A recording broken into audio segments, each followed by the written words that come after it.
안녕하세요, 써니지입니다. 현존이라는 단어 많이 들어보셨죠? 현존하면 지금 이 순간에 깨어있게 된다고 하는데, 현존이라는 단어를 들으면 왠지 어렵게 느껴지고 뭔가를 배워야만 할 수 있는 무언가처럼 느껴지기도 하죠. 그런데 현존은 배워야만 할 수 있는 것도 아니고 어려운 것도 아닙니다. 오늘은 이 현존에 대해 아주 쉽게 소개해 드리려고 하는데요. 유튜브 IMTV 마음공부 채널의 화이트 레빗님이시죠? 예전에 직접 찾아가서 인터뷰도 했었고요. 김진아 작가님의 책 명상과 함께하는 삶에서 일부 내용을 소개해 드릴게요. 일상을 즐겁게 하는 현존의 힘.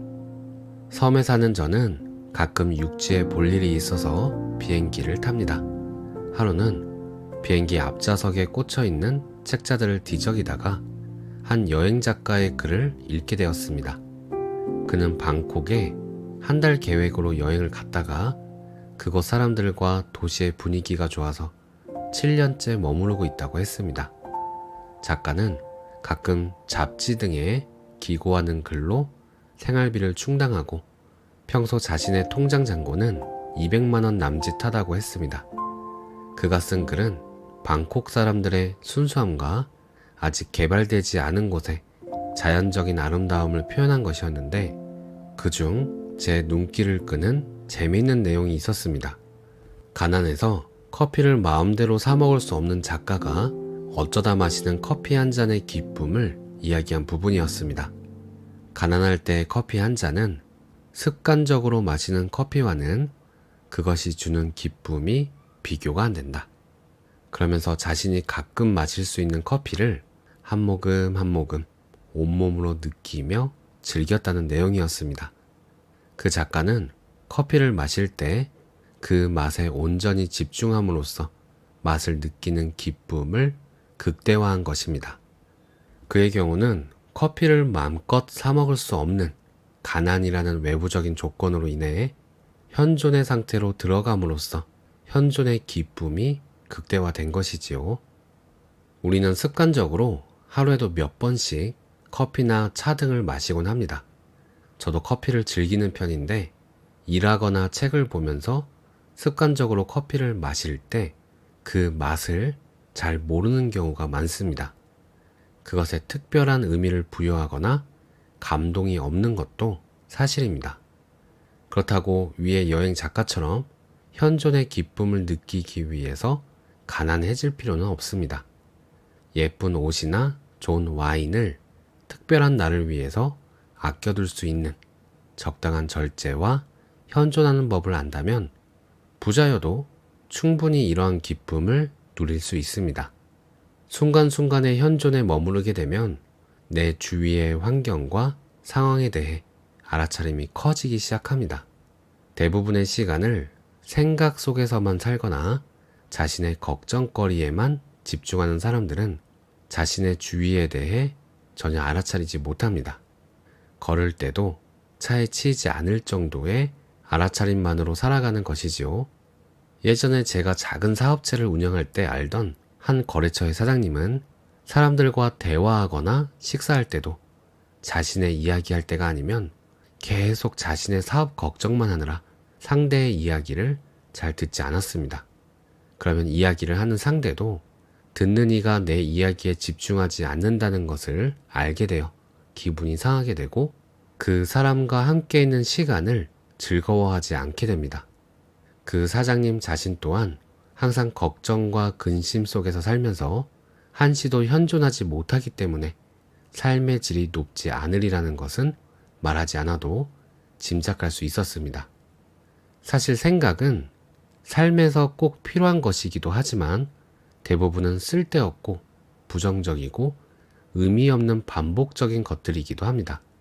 과거에 대한 후회나 미래에 대한 걱정 또는 누군가가 나에게 한 말을 곱씹는 등 불필요하고 습관적으로 반복되는 것들입니다.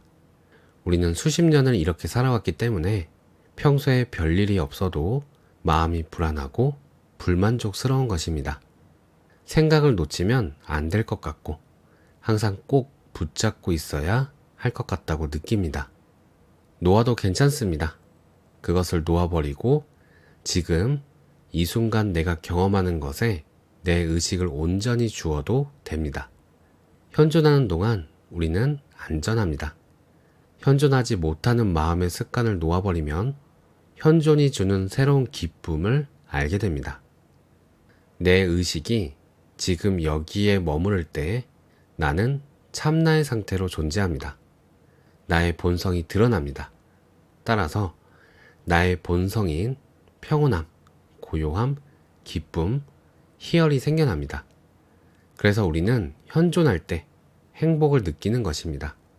현존 상태에 들어가기 위한 좋은 방편은 내가 지금 경험하고 있는 것에 온전히 내 의식을 주는 것입니다. 위의 여행 작가처럼 커피의 맛에 온전히 집중하거나 샤워할 때 물이 피부에 닿는 촉감에 집중하는 것도 좋습니다. 음악의 선율에 집중하거나 산책길에 보이는 나무와 풀과 새들에게 나의 관심을 오롯이 주는 것도 좋습니다. 현존에 머무는 상태가 많을수록 우리는 생각을 덜하게 되고 주위의 상황에 대해 잘 알아차리게 됩니다. 내 주변의 사람들에 대해서 그리고 그들의 말이나 감정에 관심을 두게 됩니다.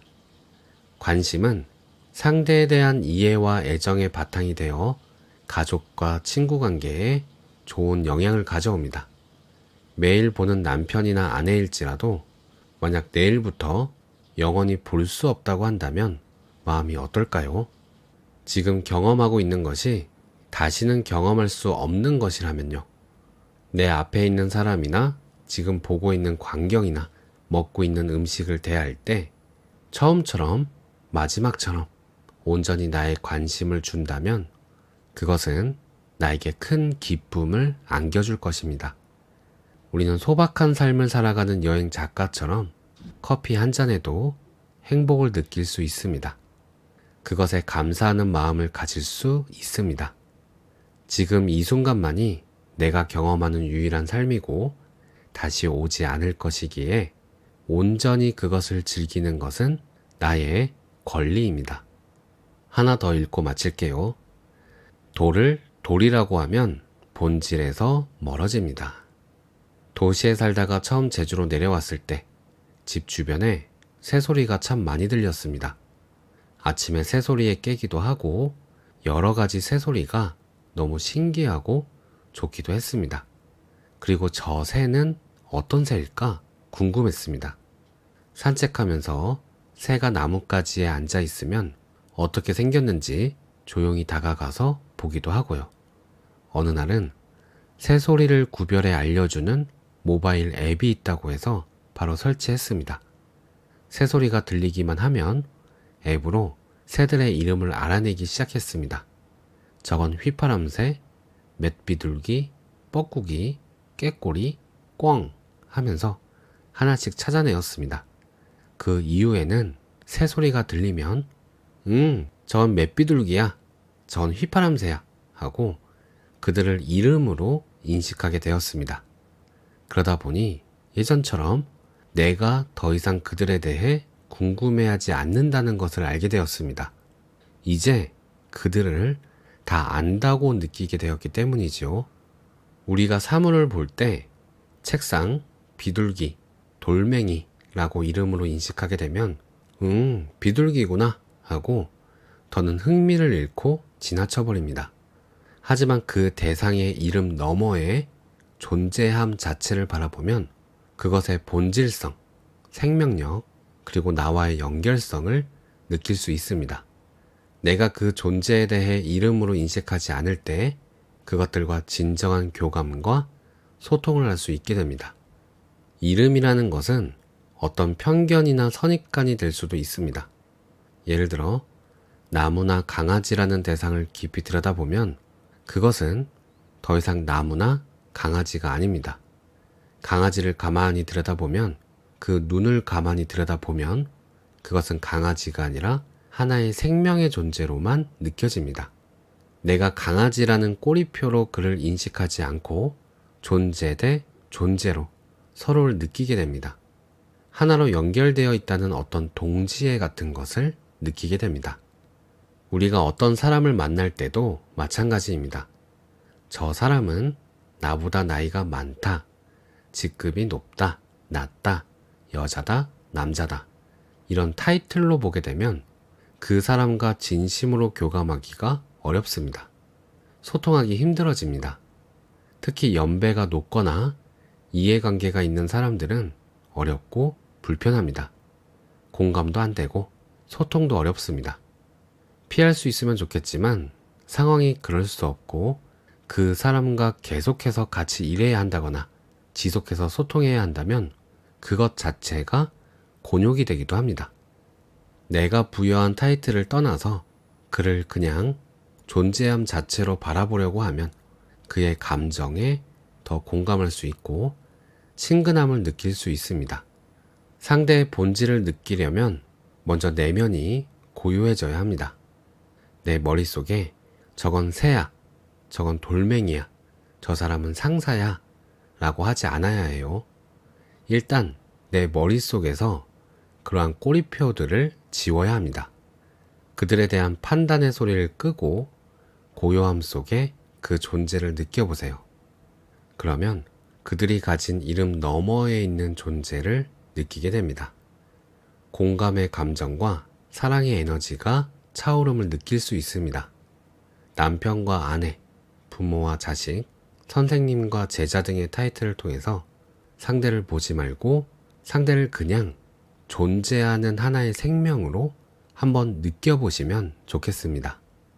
남편이나 아내 등으로 상대의 이름을 붙여서 보면 여러 가지 조건들이 덕지덕지 붙게 되고 내가 그를 사랑하려면 이런저런 조건을 충족해야 해가 생기게 됩니다.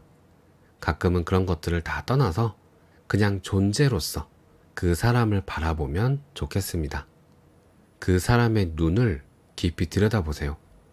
모든 꼬리표를 다 떼고서 존재 자체에 관심을 주고 그 존재함에만 고마움을 느껴보세요. 자연스럽게 나와의 연결성을 느낄 수 있을 것입니다. 상대에 대한 연민과 존재의 본질인 사랑의 에너지가 흘러나옴을 느낄 수 있을 것입니다.